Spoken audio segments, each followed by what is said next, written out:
So this episode has my first partner I ever had in EMS. His name's Ken Fleming. Overall, just a solid guy, an excellent provider, and one of my favorite people on this planet. I look up to him in a lot of ways, not just because he's taller than me, but it's a lot of good advice and perspective from somebody who's been in EMS for a minute. But more than that, the focus of the organ procurement process. What is organ donation? What does it entail? And there's a lot of just side cut ups from the both of us. And per my usual, I've been doing, I put in the bloopers at the end because maybe it's just I'm biased. It's hilarious. It was a good time to record with him. It was just good conversation to have with him, and I appreciate him. Appreciate what he's done for my career in EMS as a provider, get me through paramedic school. So here we go. Intro.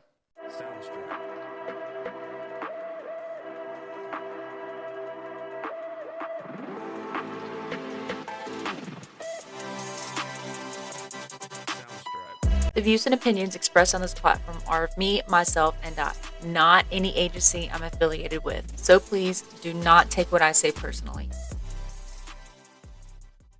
First guest, Ken. Do I say Kendale or just Ken? Just kidding. Just Ken Fleming. Yeah.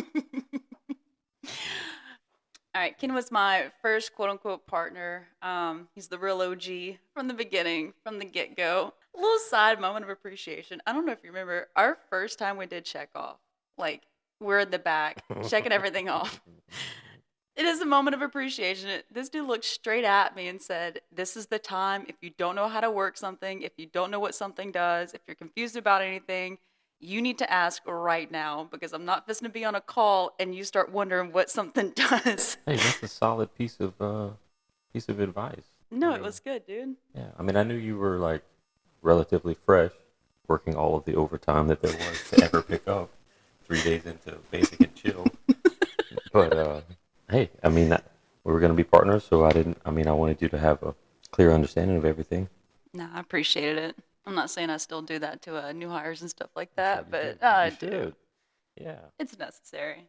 So appreciate that. We have spent God knows how many hours, how many hours inside of the ambulance between LDTs. This poor guy had to sit in like 2 o'clock in the morning. I'm questioning the meaning of life.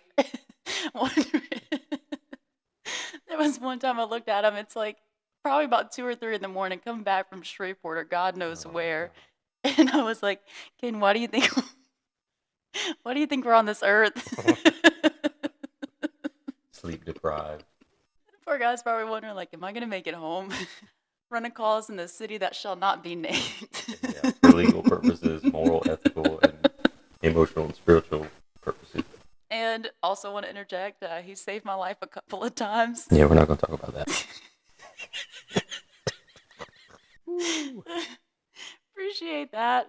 I'm pretty sure my parents like have you up on this pedestal because they're like, "Thank you, Ken, for keeping our baby I think I'm alive." in the will. I mean, I'm the beneficiary in place of what you would have received, but Next to Molly and Merlin, yeah. nobody would be surprised. Molly.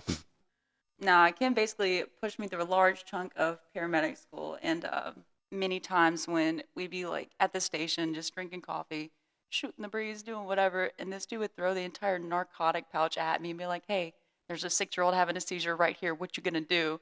Med math. So much med math, and if I didn't know it, he'd be like, "Oh, okay, cool. Well, they're still seizing. Oh, now they're blue. Yeah. Thank you. Hey. Appreciate that." No, this is also the part where I say on the record all those times of you being like, "You'll see one day I'm right about this," and as much as it's physically painful to say, you're right. You can do it. There it is. And I didn't even have to buy lunch. Look at that. But dude, thank you for making me a better provider. The patience you were able to teach me with somehow. And even to today, we're like through wisdom and insight, I'll send you that text of, "Bro, I really screwed that call up," and you're able to like kind of sit and like we'll talk it out. We'll talk through everything, figure out what went wrong, what could have gone better, and next time try not to be as terrible. And I wasn't paid to say any of this, but I really appreciate you, man. Yeah, absolutely. I appreciate getting a chance to grow with you in that, and I'm getting to play a part of the process of you becoming a paramedic, the professional changes that you had made, and kind of abrupt, industry switch. But it's cool to kind of see you blossom into a whole grown paramedic. Now that I'm $50 richer. Yeah. Barely. So, nah, for real. Partner outside of work, friend outside of EMS, dude's the real MVP. If you want to go ahead, give the people your story, how you got into EMS, why even EMS. Yeah. If you want to talk about the switch from basic to medic and all things in between. So I did what literally 98.9% of providers did right out of high school, started college, knew I wanted to go into the clinical setting. So I'm sitting in a nursing program, sitting in a biology class that was made to filter people out, just completely not getting like what was going on, but just kind of trying to doggy paddle in the deep waters of what is that freshman year. And it was evident to me that like, man, I do want to be in this setting. I do want to be in the clinical environment, but this might take me a little longer than what I anticipated. It's not going to be an easy walk. And so literally while I was sitting in the university class, I was thinking, what could I do to immerse myself and get because some of what they were talking about, even in the just the general like collegiate science level, anything relatively clinical, it made me wonder, how am I going to get my head wrapped around this stuff if it seems so foreign? And also I was a college kid that needed to make money, and I wasn't okay with, taking out loans and getting deep into debt and all that good stuff. And my parents promoted education, but they didn't believe in footing the bill on it. They thought that we should do that for ourselves. So literally sitting in biology class, I was doing research, and it occurred to me, man, what if I could get into something like EMS? Even start at the entry level, or what would be entry level for EMS, which was EMT, and go from there. That way I could rub shoulders with the clinical professionals and the people that I eventually wanted to get to their levels, all the while not be drowning in debt while I footed my way through college. And so during a break in school, I did an accelerated EMT basic program based out of California. And so in 1 month's time, I went from knowing nothing about anything to being ready to test National Registry, which was wildly scary. And but I did that, and we had some good services in our area, private services in our area that were able and ready to accept anybody with a National Registry certification and kind of take them under their wing. So that's what I did. I got my basic and started in the private setting, and while I was going through school, and then I caught the bug shortly thereafter. So a short while after that, I was working on an ALS truck full time and going to school, and then I realized I got to go to the next level and get through paramedic school.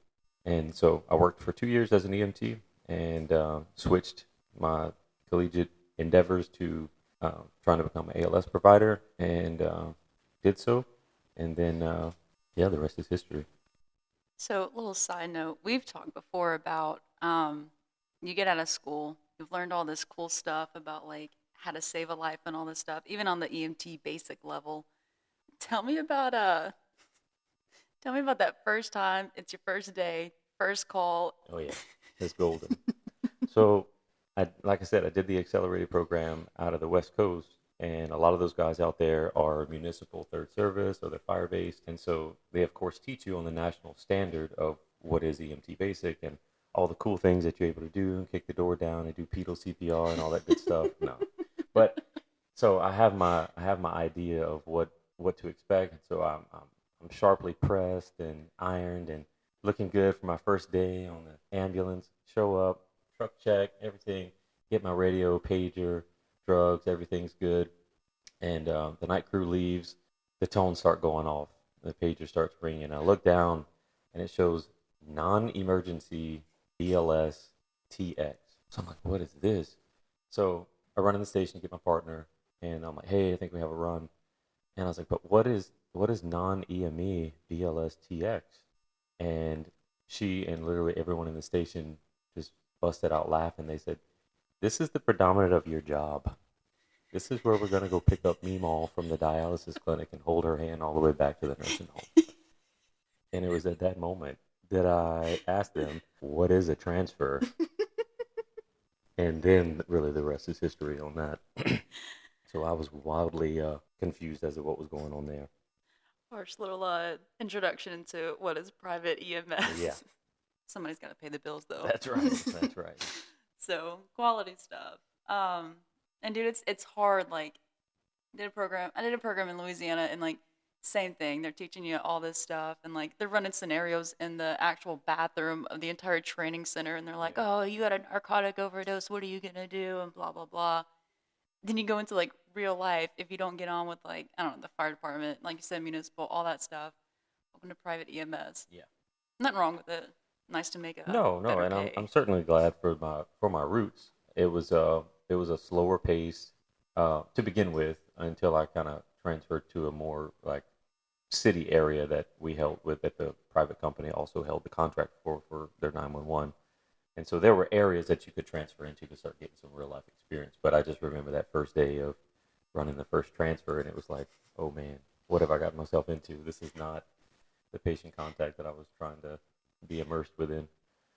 But I mean, it was all good. I mean, there was a lot of opportunities, even in those, as sappy as it may sound. To, I mean, even if it was low key and like low stress, like sometimes being that person to Mimo on the bench seat, like I don't know, it made her day, or sometimes the week if no one got in the nursing home and came visit her, she had a great time with the paramedics. Right. People not in private EMS don't understand like that value of the relationship with those regulars you have. Yeah, Not yeah, frequent flyers, but like you take the same person to and from yeah, dialysis, yeah. and like we had that one lady. Yeah, for like a year, I think we transported her. That was good. You get to know your people. You get to know what they want, and even if it's something as silly or as minute as where she wants her lunch tray whenever you get her back to the nursing home and have her set up because her mobility is not as adequate as other people's. We can set her up back where she's comfortable. Kind of goes back to the core of the job of it's those interactions with people. It's not necessarily all the life saving things, all Right, the right, you right. push this drug, you do this, you cardiovert, whatever interactions. So tell me about so you got in your nice little paramedic patch. I'm still imagining you with like some new raptor shears. You got a new haircut first day, staring at this patient Bro. transfer. No, look, as a basic, I had a great partner. My first partner, she was great. It's kind of funny how we got together. I was in like a swing flex type of staffing model to where I kind of floated all over. It was kind of the newbie, filter through, this is where you go. And one day you might be in this city, the next day the other, and it was a huge coverage area. So we worked together one weekend, she and I, and she was very stoic and like just hardcore, but she was cool to teach, and I was cool to learn. And even though if she would ask me, hey, do you know how to whatever, my first response, even if I had done it, leading up to that 100 times, I would ask her, how do you do it? Because she may have a little trick in her pocket, something up her sleeve that I had never seen or never fooled with before. So I think that teacher-student relationship was good for both her and myself. And so we worked together for a weekend, and then the next week started, and I was in the office, and one of the administrative guys who handles the schedule, we were talking. I was like, "Hey, is medic whatever truck available? I know that full time spot's coming up." And he immediately jumped. He began to type on his computer, and I was like, "You good?" He was like, "Oh yeah, you want to be on that truck? I'll get you on medic whatever whatever starting next pay period." I was like, "Okay," and he just seemed really antsy, and I was like, "Why? I mean, is that bad or is that no no no man? You're good if you want to work that truck." And this is the one with so and so, and he called out her name. I was like, yeah, why, man? And he was like, oh, no, no, got you on it. And I was like, okay. Oh God. And I later found out that, like, it was because of her stoic demeanor that I guess other people weren't as ready to work with her, I guess, because she didn't put a cherry on top of everything or have a bunch of, extra fluff on what she asked. But I didn't need a please and a thank you on everything. I was just thankful for what she was teaching. And towards that first weekend that we worked together, I guess in her complimentary way, she looked at me and she goes, "Well, Ken, you're not an idiot." In not so many words, she said different words, but we'll keep it PG. She said, "You'll be all right in this job." And we were able to work together, and then through my paramedic school, she was able to teach me a lot. But it came without the fluff. It came without the ribbons and bows on everything. But I was talking to somebody about this the other day. It matters who, not just your preceptors are in your clinical times, but like when you're going through paramedic school, you're working on the ALS truck, whatever it is. Like Did it matter who your partner is to be able to, outside of just your clinicals, your textbook study, and all this stuff, like solidify all the things that you're learning and see it in like the real life setting of I'm an EMT right now or I'm an advanced, whatever you are. But like having that solid partner to be like, in the moment, hey, what would you do for this? Or like, hey, you want to do this or whatever. Yeah, definitely. And I don't remember if it was on the first or the second episode, but I liked what you said about who you immerse yourself with, the partners that you have, or if it's an overtime shift, who you're choosing to pick up with. Whether you like it or not, you're going to pick up both good and bad habits from people that you just learn over time. And I think it's good when you're able to. I know that sometimes experience comes from what you can get, but if you're able to pick solid partners or people that have some experience to kind of show you the ropes and teach you good habits versus the other way around. That's good advice. Where'd you hear that from? Uh, I don't know, some homeless person off the street probably. Good stuff. So you worked as a paramedic. You getting all the calls, doing all of the things. What was the moment? Because there was a specific moment when there's a moment when you were like, "Man, this is not. There's got to be something else out there." What Yeah. So dude, it's my favorite. yeah. Well, I mean, hey, look, it happens to us. I started out in the private service, but again, there was transfer opportunities to move to other areas.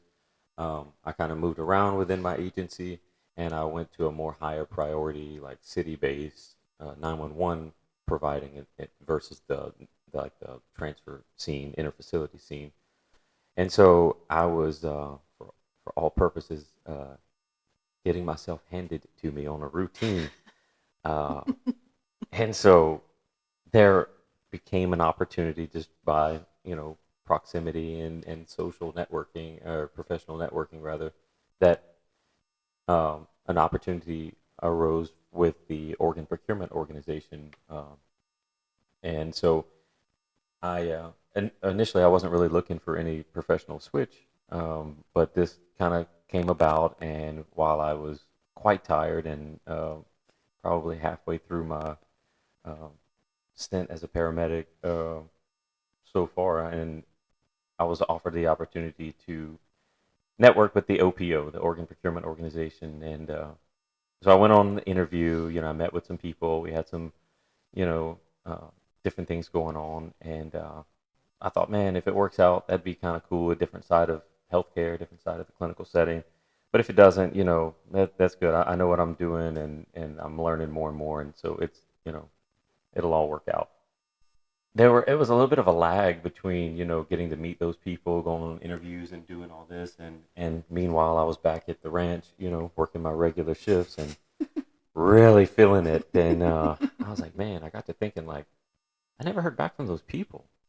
I remember there was one day in particular that came that it was just slamming. I mean, from the time you got there, you got the early call, and you didn't get any resemblance of breakfast.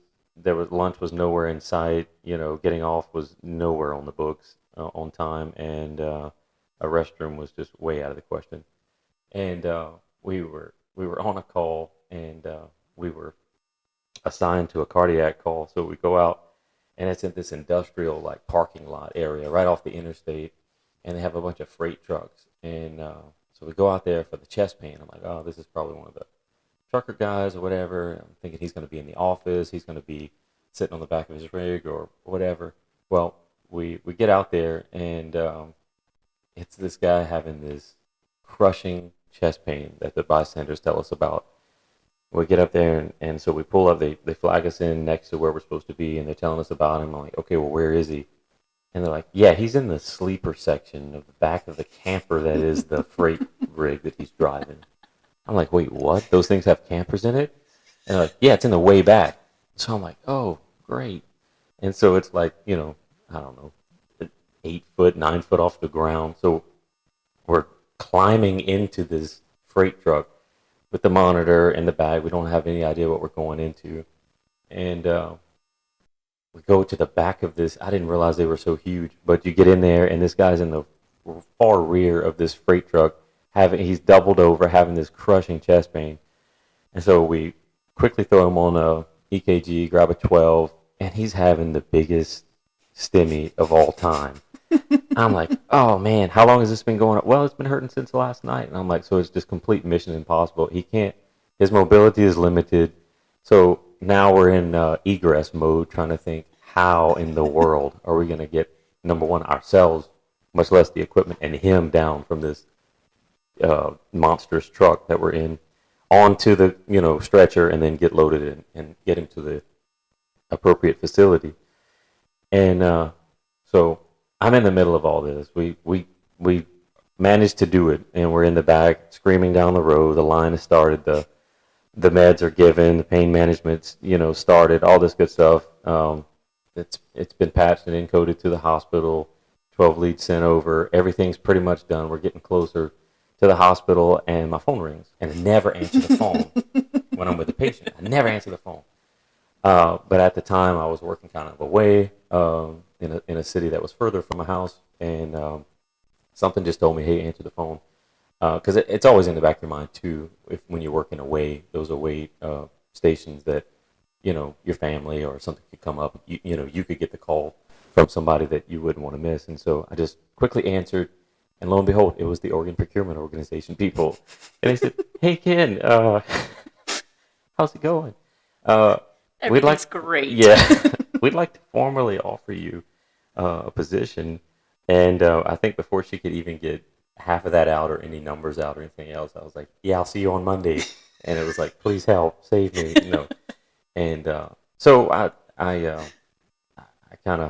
made the switch with them for full time, and then I kept my EMS gig part time.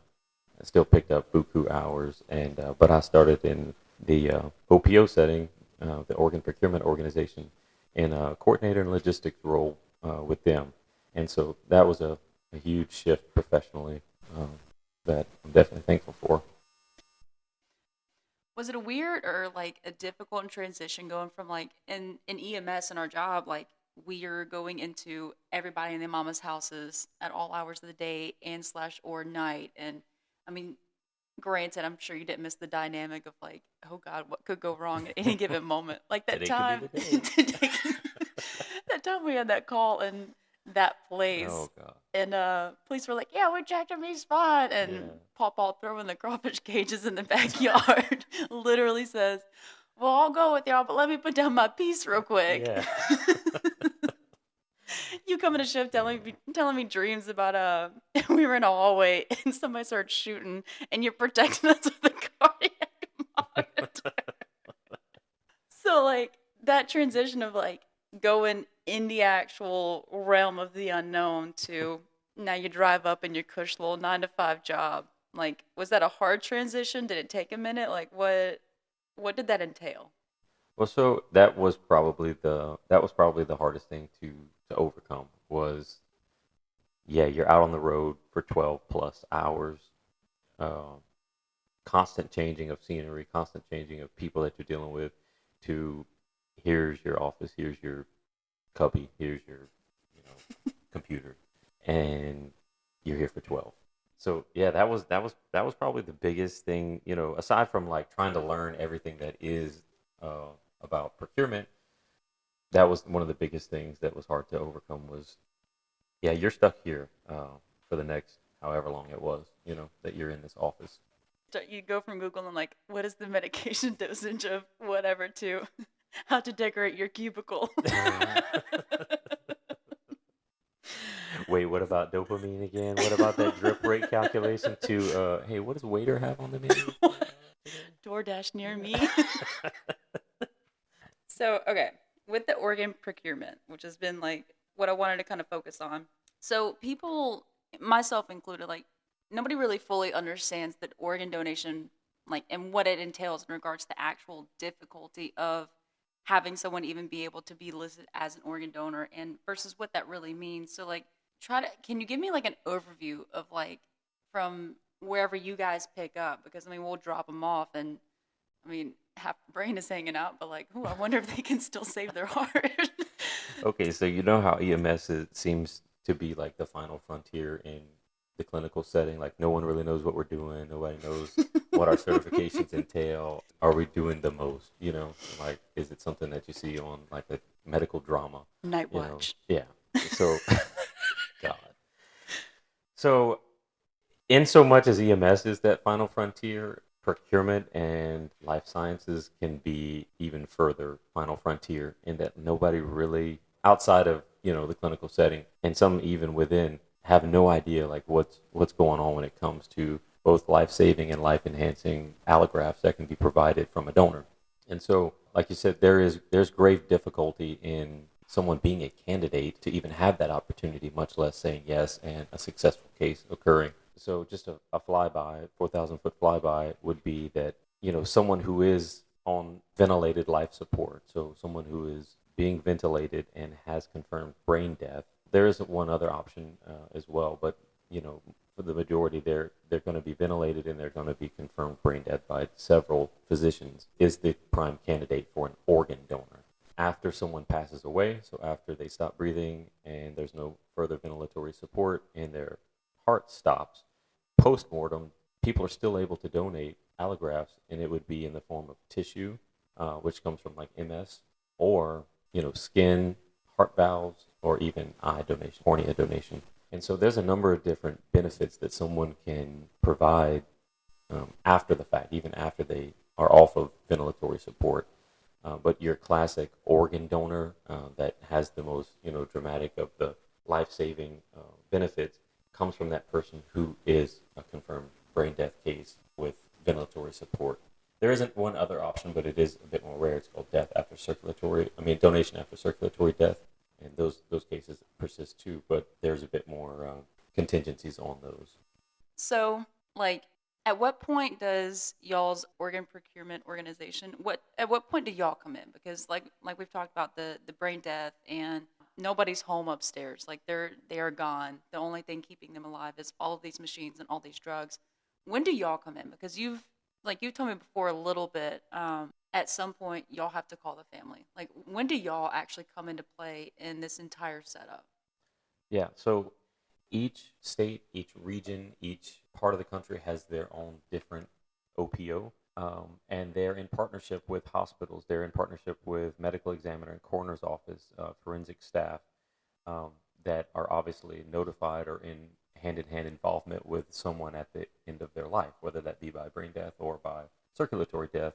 So they are in partnership with the OPO, and they're actually mandated to give that call whenever a person meets certain clinical triggers. For instance, if someone comes in post cardiac arrest and they're meeting certain clinical triggers that include ventilatory support, they actually have to call the OPO and report those findings and get that case started, even if it's just a telephone call relaying, patient's clinical condition and demographics, things like that.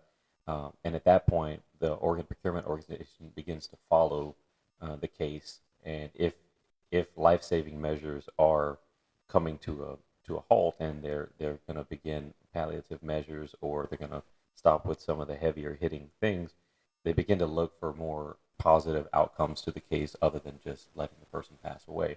And of course, that is being able to help others through organ or tissue donation. So the OPO, following the case, they're in hand with the attending nurse, with the attending physician, any medical examiner that may be overseeing the case. And at the point of confirmed brain death, they're able to come in and they have staff that speak with the family.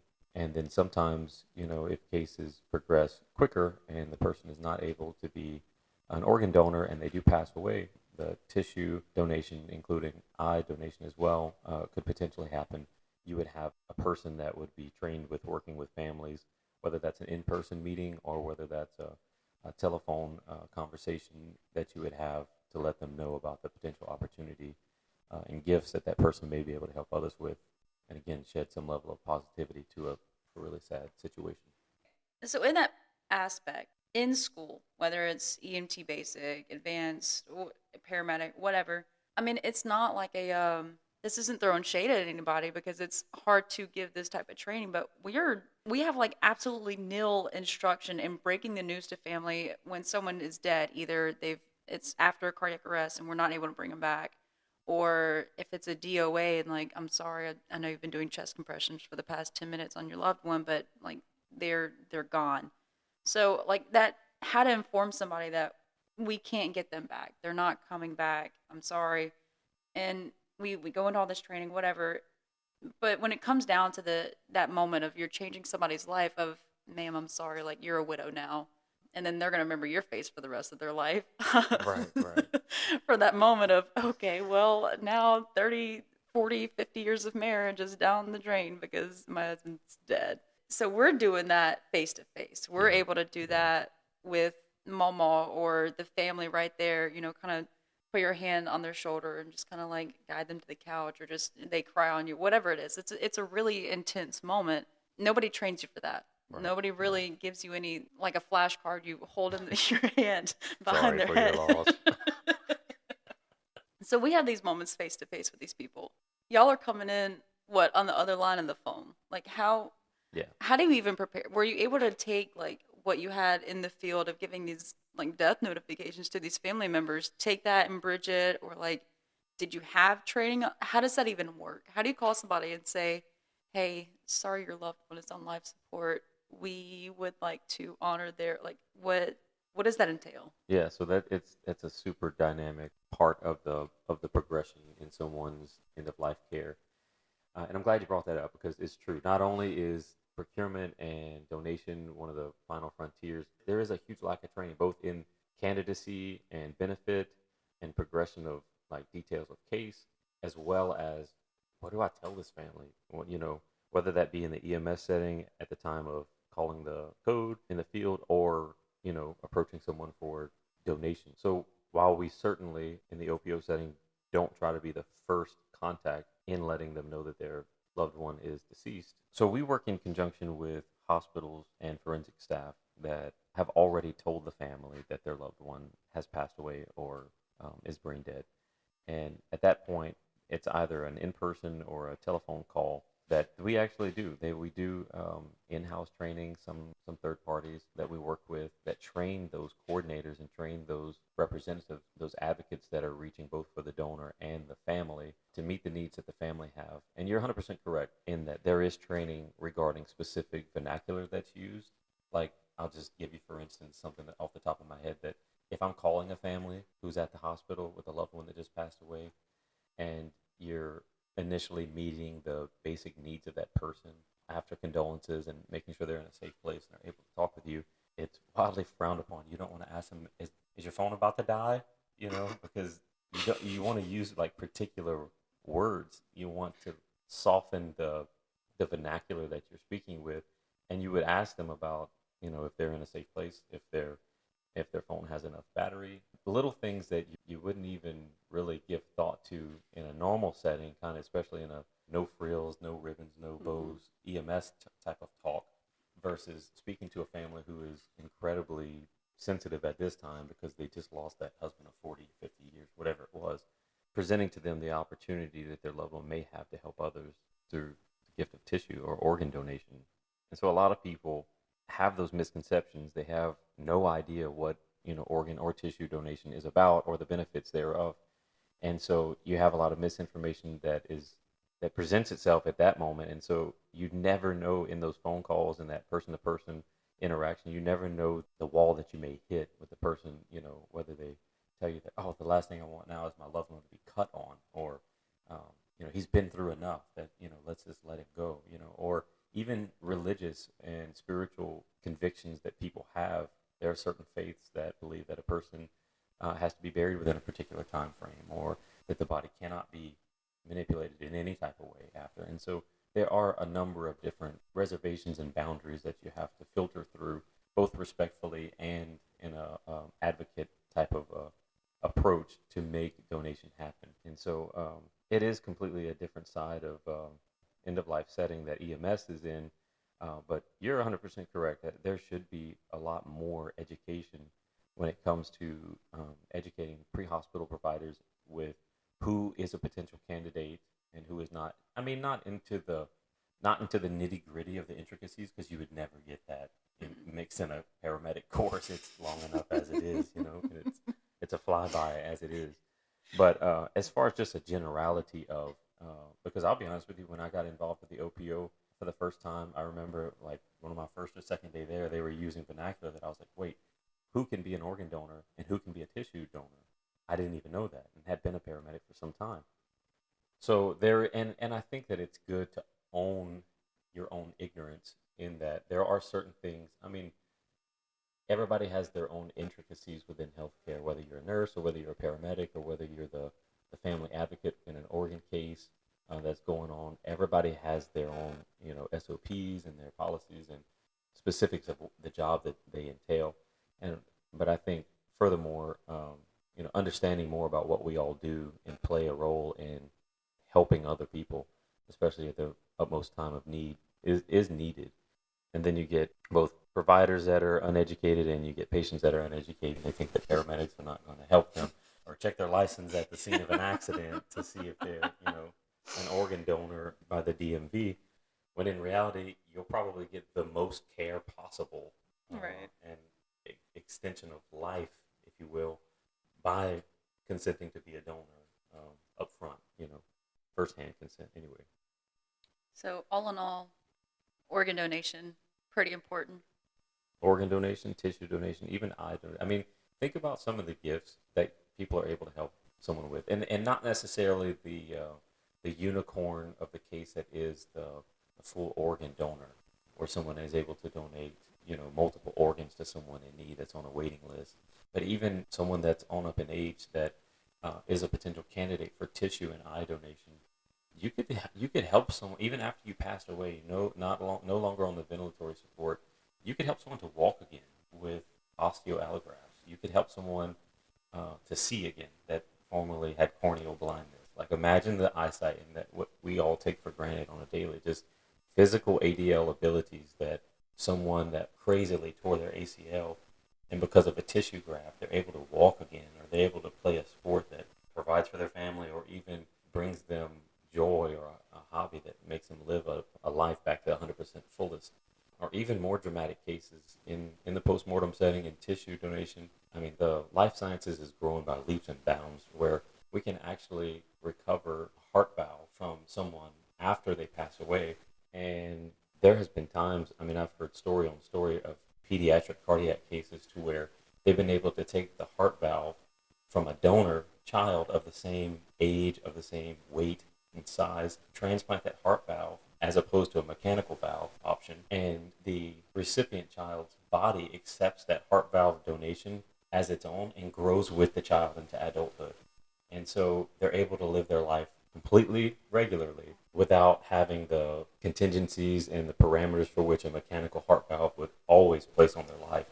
Through the process, where I was living when I first got hired with the OPO, I was renting a place. I got to know my neighbor. Come to find out, formerly their child had had cardiac issues, like congenital heart issues, and they had been the recipient of the mechanical heart valve process.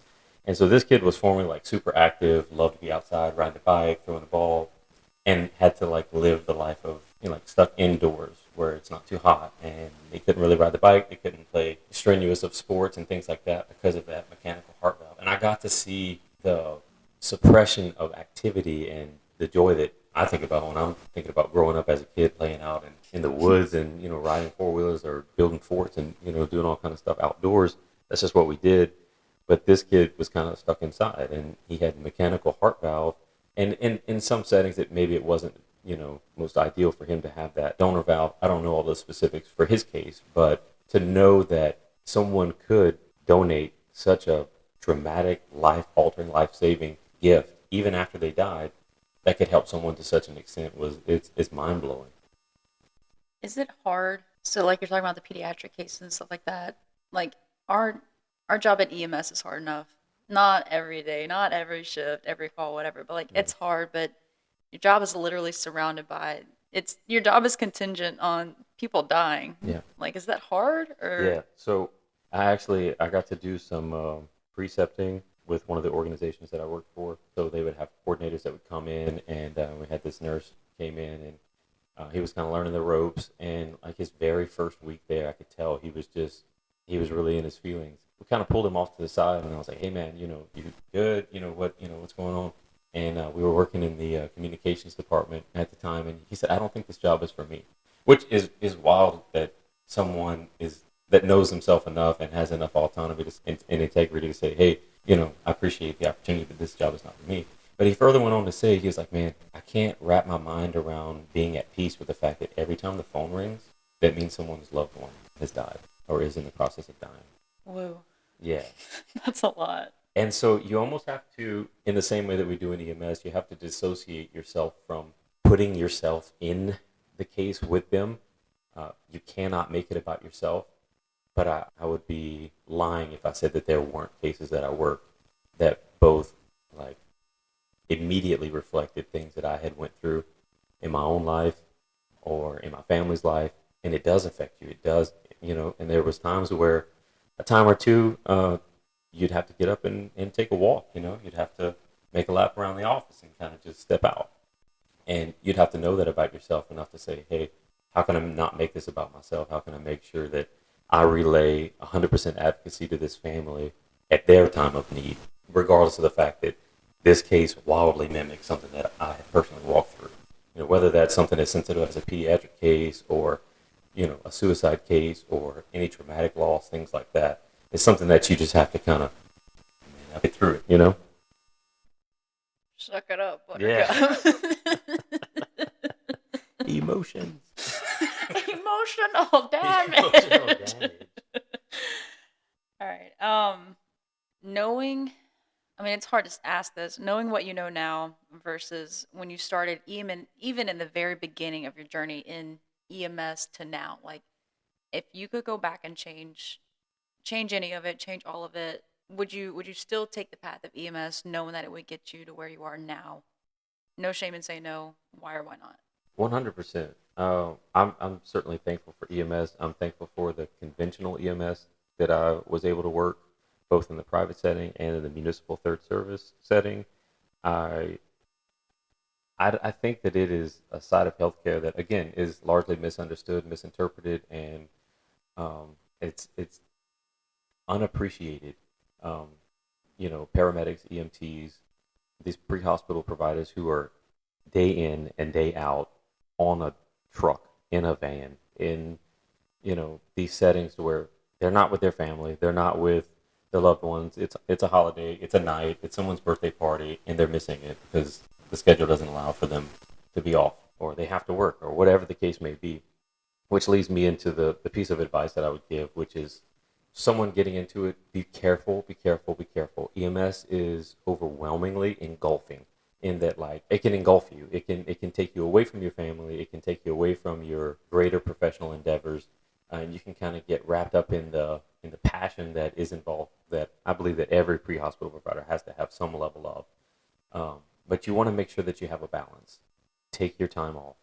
Spend time with your family. Whenever they call for overtime, you don't have to say yes. You can say no. It's okay. It doesn't mean that you won't ever get promoted. It doesn't mean that, you're going to get blacklisted on the OT list or whatever it is. You come first. And so make that differentiation. Take care of yourself and always continue to learn. Never stop learning. Well, I feel like you you pointedly looked at me with that one. No, I really, no. No, I'm kidding, I man. did. I do and I don't, because I did the same thing when I was an EMT. Especially like right before starting paramedic school, it was like, oh, what, money? And boom, pick up all the shifts, do all the things. So it's a big boy job. It's a way to make money, especially, well, depending on the service that you're in. But it's a way to think about the people who initially get into EMS. It's young people, it's students, it's people who are in need of those monies. And so whenever you get a taste of that, you're like, oh wait, I can do this, and then you quickly find yourself in over your head. That's what I did when I first got in.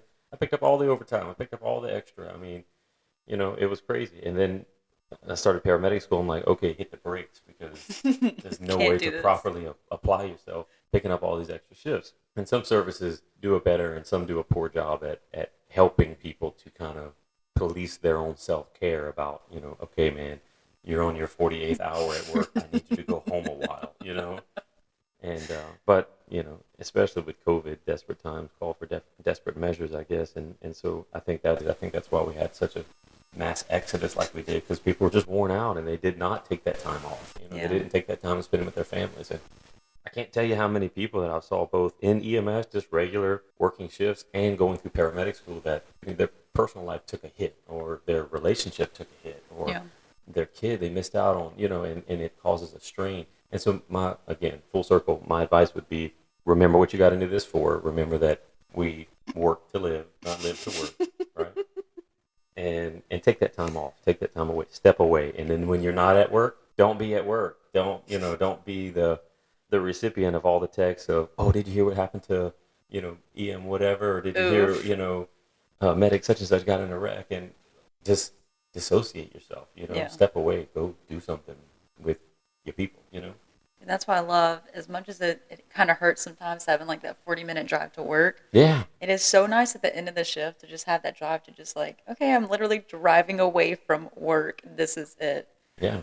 No, that little speech Ken just gave was one I heard many a times when I'd be dragging in the end of like a 72. Shirt half tucked in, pages he's like, ripped out of the textbook, hanging out of her mouth. Like, I haven't eaten all day. And like, I don't know, man. I didn't know there was a cap on overtime until I got to the agency I'm at now. And they're like, Good yeah, you can Lord. only go 36 straight. And I'm like, what do Yeah. you mean? Then you have to go home. What do you mean Get go outta home? here. What? What? I can't work 4 days in a row? What? Brought my sleeping bag. What is a call, whether it's when you've recently ran, when you were a basic on, whatever, what's a call that challenged you or changed you, made you a better provider, made you kind of have like some kind of revelationary moment? What you got? That would probably be a call that I ran. I was a newer paramedic, and I was partnered with this guy who he was from somewhere else, and he had just got on with the service, and he kind of relocated, and we worked together for a short period of time, and you kind of get into your groove of doing things. You come on shift. You might make a cup of coffee, get your bag set up how you like it, disinfect the unit, front and back, do your truck check off. It's the same thing every day, or you should develop some level of routine in that you get your bases covered how you need them. And he was cool for it. He did it with me initially, but then I noticed over the short period that we had been working together, he kind of got a little complacent, and he would go in, and that coffee, setup would take a little bit longer, and then he would shoot the breeze with the off-going EMT, and or whomever. And then we got to work. It was like a Friday, Saturday hitch. And we did our stuff on Friday, and he was kind of haphazard about it. And then Saturday when we came back, it was a revolving truck. So they had a day crew, and we were working the night. And so, we got there Saturday night, and he kind of drug his feet. And but I was doing my stuff, checking what I needed to, but I had one level of the inventory, and he had another. And, of course, more often times than not, especially with that type of service, we got an initial call out, and so I was halfway through checking my stuff, and he really just haphazardly checked, if anything, on his side. And so we immediately jump in the front, we're going down the road, go do our stuff, and it just how shifts do, they kind of just got started. And then one right after the other. Well, our second or third call, we got out for a difficulty breathing. So we go, screaming down the road. We get to this house, and we show up to this guy. The family's freaking out. We walk into the house, and we approach this guy who's tripoded, doubled over in the easy chair in the recliner, and you can see visible cyanosis from the door. Oh, love it. Yeah. And so, like you talked about in former episodes, BLS before ALS, we reached for what this man needs yesterday. O2, So my partner's throwing him on the monitor to get a baseline while I'm grabbing the non-rebreather, and we're going to try to figure out egress. And I no more than reach down and turn the cylinder on the portable O2, and it goes tink, and the little meter goes all the way to 0 PSI. Oh, God. So then I just look at my partner, for which that would have been on his inventory to check, and he immediately just looked at me and turned beet red in the face. And he goes, I can change that out real quick. And I said, man, we don't have time for that. So we picked this guy up, got him on a stair chair, down the elevated house that's on piers, threw him on the stretcher. We're halfway to the truck, and the guy stops breathing altogether. Love it. So Awesome. we had all of our equipment there. We had everything that we needed, but there was one aspect of our equipment that wasn't double checked, and it was the O2, and it was empty. So we're on the way back to the truck, and this guy stops breathing altogether. Throw him in the back, rip open the bag, grab a tube, and was able to intubate the guy, get him on oxygen, and kind of play catch up, if you will. And so my partner's looking at me. I give him direction of what to do, and so we quickly are departing the scene. I set him up for success. I had a little GPS in the front. I told him, click the icon and click the closest hospital. It's going to be named such and such medical center, and it should take us maybe 20 minutes to get there. So he goes around, gets out. I have the guy tubed, line started. I'm pushing meds. Getting him straight. But it's just literally me back there, and we're in a very rural area. And so, like they were 20 or 30 minutes to the hospital. Well, we get it at the, I don't know, maybe 35-minute mark, and we were in a bigger unit. And I'm like, man, I had already patched through to the hospital. They were waiting our arrival. Kind of maneuver myself down where I can look out of the connecting hole between the compartment and the cab. And I noticed that we're in a part of now the city that is not where we were going. And so I yell through there. I'm like, hey, man, where are we going? And he said, oh, we're about to pull up at such and such a general. I'm like, wow, you passed up the other hospital. And so at that point, he realized what had happened. So I quickly called the new hospital that we were going to, told them of the mess that we were bringing. I mean, the guy was prepped, but I mean, he was going to need respiratory. I mean, everything that was formerly ready at Regional Medical Center, and now we're pulling up to General. So we get there, we unload this guy. My partner comes around, stomping like he's mad, not at me, but you could tell he's just like, It's a whole lot going on. yeah, he's fuming. And so we pull this guy out of the truck. We walk in. The charge nurse meets us at the double doors and calls out my name, Ken. And I just remember her because she had this like cockatoo haircut that it just made her. She was super short, and she had this cockatoo haircut that it shook whenever she talked dramatically. So, You get the lights from the ER like yeah, shining yeah. in through. So she's like, Ken, because as if she just could not believe that we were bringing them that with a 45-second ETA to their hospital. Oh. And she said, you have got to give me more time than this on something like that, blah, blah, blah, blah, blah. And she goes into, helping herself to my lunch. And so politely and respectfully, I just told her, nurse such and such, you have no idea what my job entails. What room would you like this patient to be in? Whoa. Yeah. And so I just had to keep it together, kind of keep it professional there. Later, we talked. We talked later. But it kind of put her in a check that, like, you have all these people helping you, and my partner didn't even show up today mentally. So, He's still on the couch with his cup of coffee. Tube was good, Woo. So we get the guy in there. Respiratory immediately attends the room. They're able to get the guy on the vent. Everything, they get him all set up. Everybody floods the room, and so he's good. All right, he made it. Thank God. We get out to the truck, and I'm mentally preparing myself, hyping myself up to like, how am I going to handle this situation? Because, and this is kind of where I'm headed with this, no one ever teaches you in paramedic school, whether you're working with a double stack paramedic and paramedic, or EMT basic and a paramedic or an advanced, whatever, whoever your certification level is, no one ever talks to you about partner dynamics. How do you deal with situation X, or how do you deal with situation Y? How do you deal with your partner when they stop breathing after they eat strawberries? That's not in the books. No one ever says it. So yeah, help. No. So we get back out to the truck.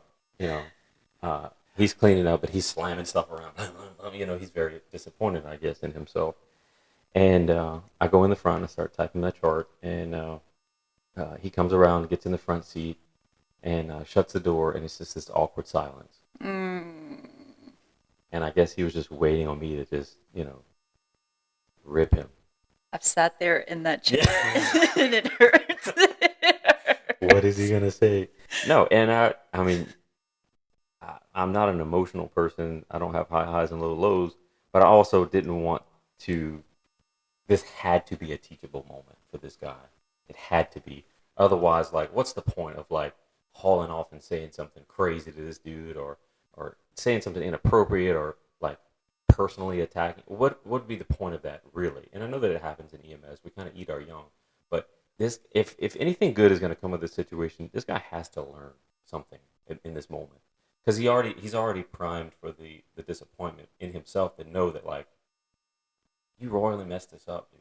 Yeah. You know, this of all calls was your time to shine with something that you could provide for this patient, Yeah. and it didn't happen.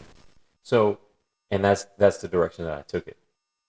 Um, he said, man, I'm sorry, I don't know what happened on that call, and I kind of let it marinate a minute, and I told him, I said, I do, and he was like, what do you mean?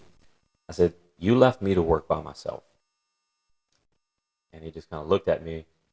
I said, I got to work and I did what we always do. I was like, you decided to take a little bit longer resting or whatever you're doing pre-shift, and you didn't take your job seriously enough to be like an adequate partner today. You left me to work by myself. I was like, thankfully, I could sufficiently get that dude intubated and get a line and get some meds on that would kind of help reverse things. But I asked him, I said, what was the one thing that that man needed more than any other tools that we have in that box? What did he need when we showed up? And he said, oxygen. I was like, that is 100% BLS. I was like, I can't be expected to check everything. We just don't have the time for it. But this is why I need you to work with. I need you to work with me. I can't do this job without you. You can't do it without me. We have to lean on each other. And you left me to work by myself. And he kind of took it to heart. And I could tell that it really like spoke to him. And so I just told him, I was like, man, I was like, I've noticed even in your speech when you're talking to people at the hospital, I know you're newer to the area, people ask you different things. I was like, and I heard you the other day say that, oh, I'm just an EMT. I was like, bro, I hate that. Don't say just anything. I was like, you could be just the janitor, but that janitor plays a role in helping a patient. That if they don't take their job seriously, then there's going to be a level of disconnect in the care that's provided to that patient. And then someone else is going to be handed a real show to have to clean the mess up of, or hopefully they're able to do successfully what they need to do to kind of bounce back. But don't do that. Have enough respect, number one, for yourself, number two, for your patients, and then for your partner to show up to work with me. Help me. Because I need you to work and you need me to work if we're going to do this right. And I never heard him say, I'm just an EMT anymore. And inventory was always checked from that point on. And he transferred out of the area eventually, and he went back to where he was originally from with another service. And but I mean, I just have to believe that the moment of getting to teach the guy instead of personally, attack him or whatever it is, far outweighed the instant gratification that would be just, hauling off and saying something crazy.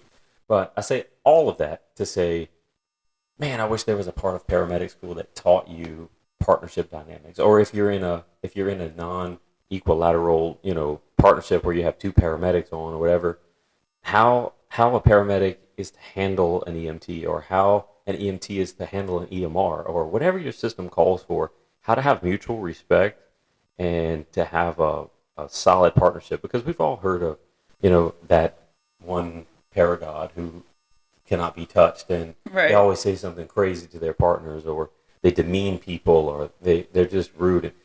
And that never works out for anybody. And the patients see that, and they feel that. They pick up on that. So I certainly wish there was an aspect of partnership dynamics that was taught in paramedic school, because we're spending a ton of time together. We're in that box. We're stuck in that ambulance for god awfully too long, you know? Dude, and that's such a good point because, like you said, you got your different dynamics of each agency. Yeah. Like we're double stacked, and it's nice. You Yeah. telling that story, man, it's nice. But there can be other issues, because where I'm at now for my EMS spot, we largely are double stacked as well. And you have a completely different dynamic in that, like in the B&P system, primarily your paramedic runs the call and your basic is in a supportive role. Versus two paramedics, sometimes you have people that are more concerned with, shining professionally, that they're picking apart every little thing that you do in your call, that they don't give the respect of, hey, if this call is Alexis's lead, let me step back. Aside from her harming someone, or doing something wildly inappropriate, like, hey, if she wants to take the stair chair instead of whatever Yeah. egress, it's fine. She's the one that's got to write the chart on it. Let her take it. Yeah. But so there's dynamics in all kind of different systems. You kind of have to find your routine. But I wish there was something as far as in our paramedic training or EMT that would address some level of interpersonal management, I guess. And it's like you said, I wouldn't say it's the most important part of this job because oxygen is apparently the most. No, I'm just kidding. Well, hey.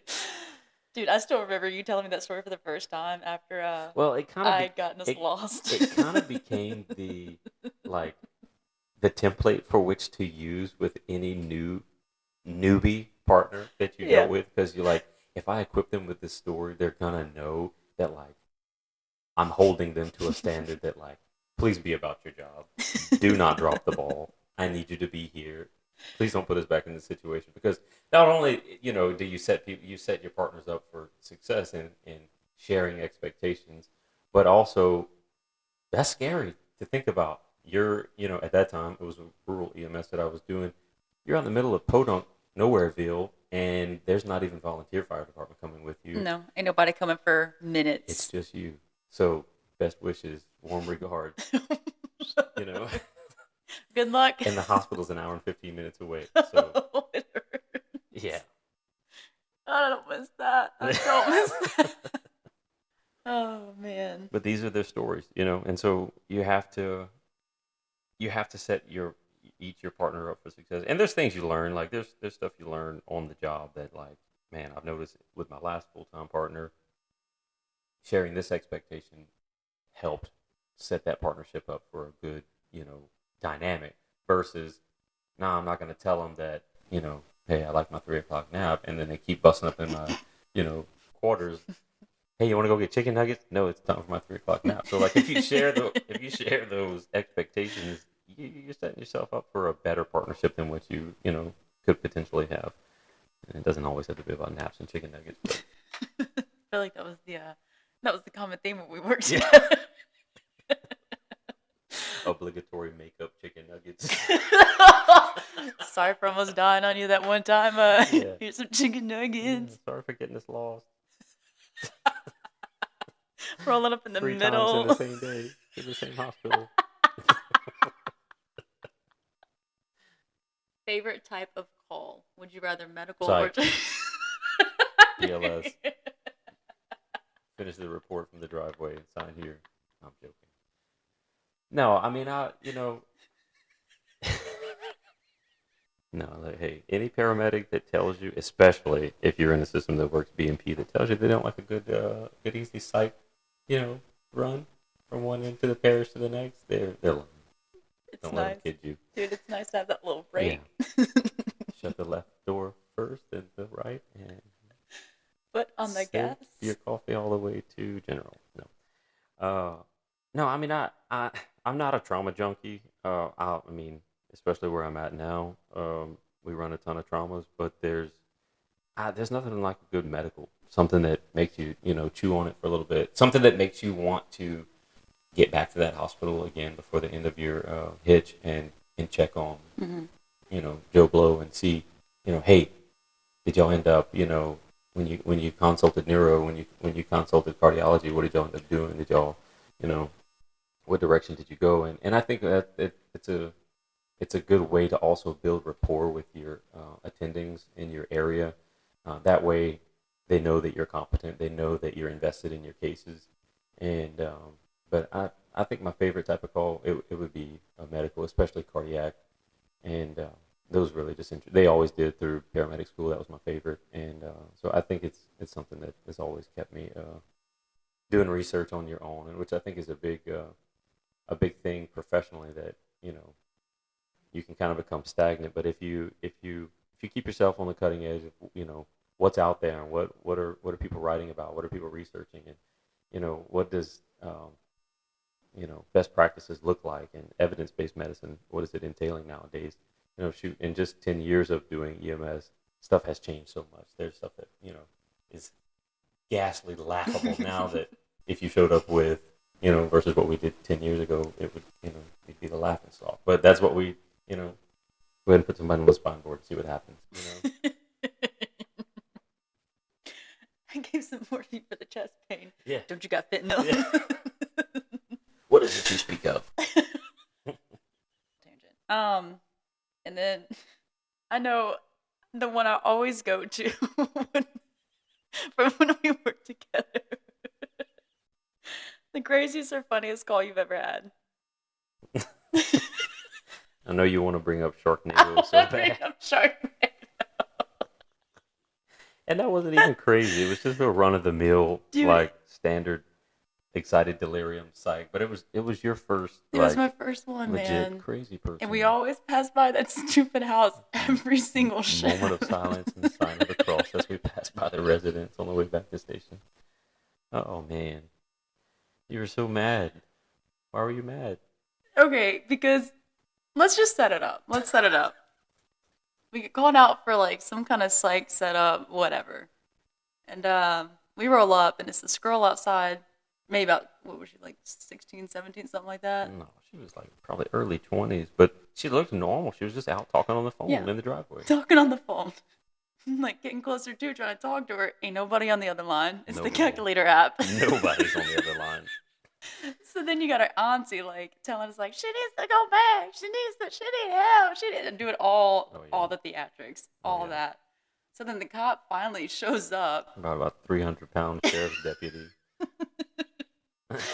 and we're just trying to like corral this lady into the back because we can't leave her. She's literally wandering off into the ditch. Like she's not Talking to the calculator app. So we eventually get her on the stretcher, and we're having to use the soft restraints and stuff like that because she's obviously not wanting to go with that. She's got a conversation to have with the calculator. So we get her in the back, and it was also kind of another reason it was so impacting. This moment where like, I was so used to hearing medics just say like, "Oh yeah, put him down the K-hole." So we managed to get her on the stretcher. We get her in the back, and she's starting to cut up. Ken's not even able to get a line on her. She's not having it, and she keeps saying, "Please, sir, you gotta help.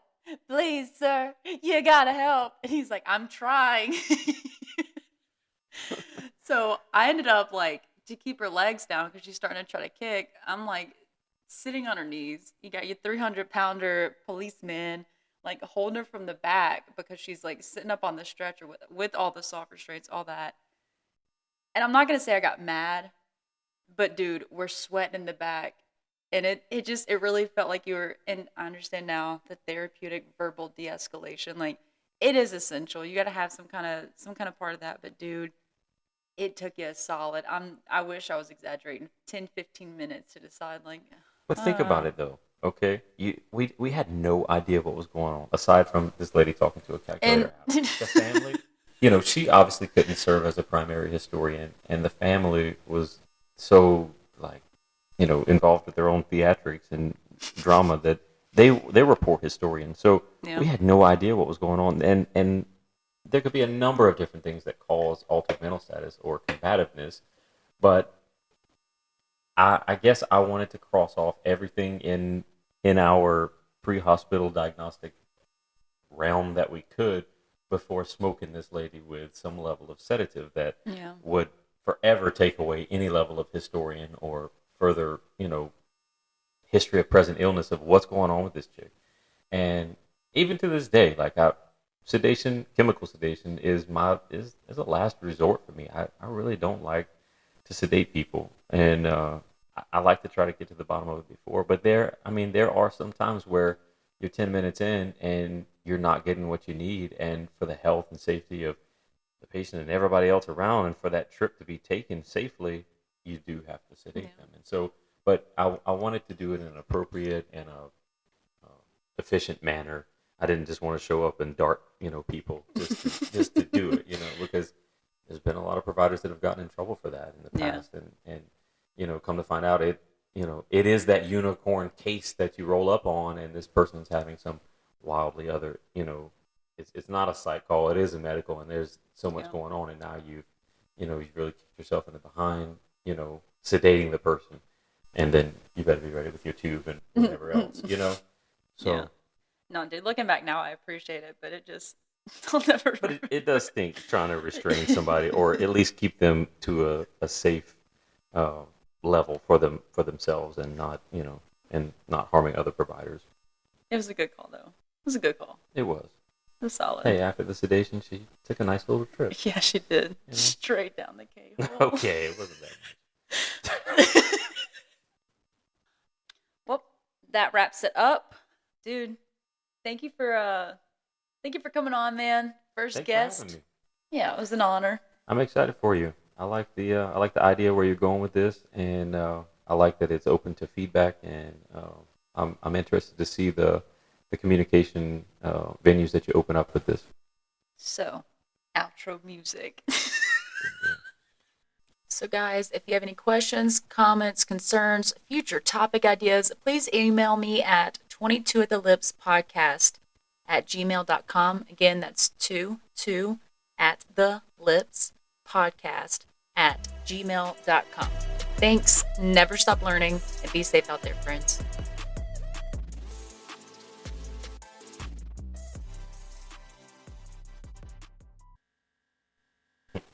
You get a little hangry?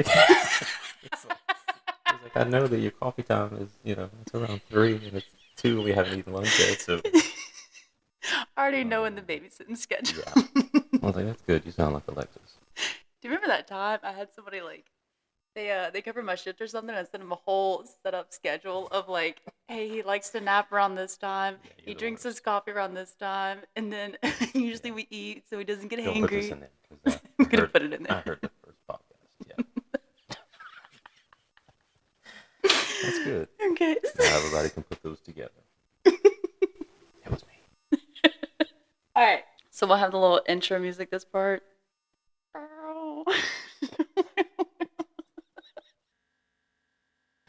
Oh, man. Don't talk about this all. I was so tired.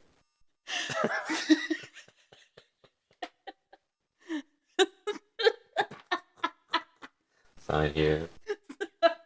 Stop calling at 3 a.m. All the children still up watching TV. Why? Why are y'all watching People's Court and it's 3 a.m.? Put your 2-year-old to bed, please. Oh, me. Oh God. Stay opening my stuff. The satisfaction you get from unboxing something that's Yeah. addressed to you. You go to open it and it's already been. Yeah. I want to feel like Christmas again. I also want to enjoy this experience. And then, you know what I'm going to do? I'm going to open it and then I have tape. Just tape it right back.